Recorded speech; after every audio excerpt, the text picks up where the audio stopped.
శిలువ శిక్ష వేసేవారు. సో అందరికీ కూడా ఎవరు ఎవరు చాలా మందికి వేసారు. యేసుక్రీస్తు ప్రభువాన్ని సిలువ వేయకముందు కూడా చాలా మందికి ఆ శిక్ష వేశారు. ఏసైకి వేసిన తర్వాత కూడా చాలా మందికి ఆ శిక్ష విధించారు. కానీ అందులో ఇద్దరు దొంగల మధ్యలో మన ఏసైని సిలువ వేశారు. అయితే వాళ్ళిద్దరూ పాపం చేసి ఆ శిక్షకు అర్హులయ్యారు. కానీ ఏసై ఏ పాపం చేయకుండా లేఖనాలు నెరవేర్పు గురించి సిలువ శిక్ష భరించాల్సి వచ్చింది.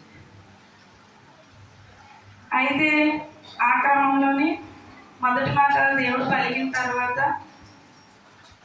ఈ కుడివైపున ఎడమవైపున ఇద్దరు దొంగల్ని సిలువ వేశారండి.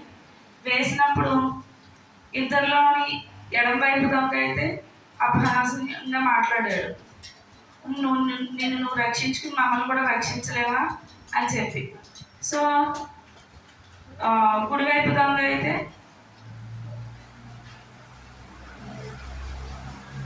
దేవుడు ఎంత గొప్పవాడు అనేది అతను తెలిసింది కాబట్టి మనమైతే అర్హులని దీనికి శిక్షకి, కానీ ఇతను ఇలా వేయడం అది అసలు అర్హత కాదు, అది తప్ప అని చెప్పి అతను ఒప్పుకున్నాడు.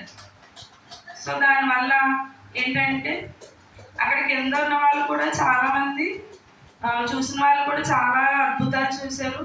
దేవుడు చేసిన అద్భుతాలన్నీ కూడా చూశారు.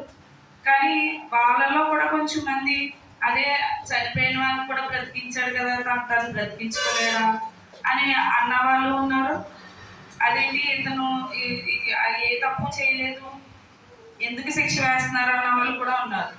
అంటే మన సమాజంలో కూడా రెండు రకాల మనుషులు ఉంటారు. సో ఎప్పుడు కూడా మనం చేసిన తప్పు ఒప్పుకొని దేవుని క్షమించే వాళ్ళని, దేవుని క్షమించమని అడిగే వాళ్ళకి దేవుడు సమీపంగా ఉంటాడు. నేనేం చేశాను, నేనేం తప్పు చేశాను అనుకునే వాళ్ళకైతే దేవుడు ఎప్పుడు కూడా వాళ్ళ మనం కూడా ఆలకించడు.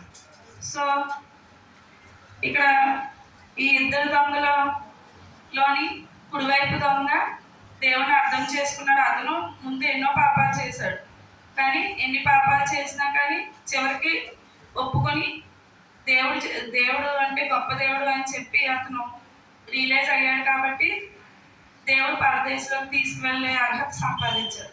అలాగే మనం కూడా ఎలా ఉన్నా ఏం చేసినా మనం దేవుడి ఎదుట మనం చేసినవన్నీ ఒప్పుకొని దేవుడు కాళ్ళ మీద పడినప్పుడు దేవుడు కూడా క్షమించే అవకాశం ఉంటుంది. ఈ చిన్న వాళ్ళు